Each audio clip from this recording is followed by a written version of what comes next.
What's that pile of files on your desk? Oh, these? They're the files of clients I saw this week. I need to write programs for each of them. How long is that going to take you? 2 to 3 hours each, pretty much most of the weekend. Why does it take you that long? That's how I was taught to do it in nutrition school.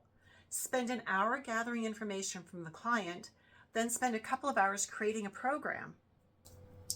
You do know there's a better way, right? No, I doubt there is. It just takes that long to create individual programs.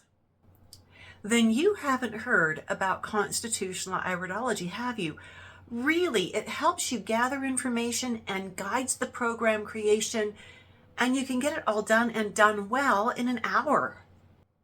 No, what was that again? Constitutional iridology.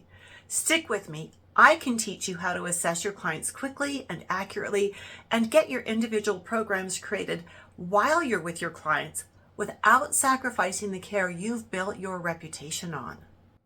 That sounds so good.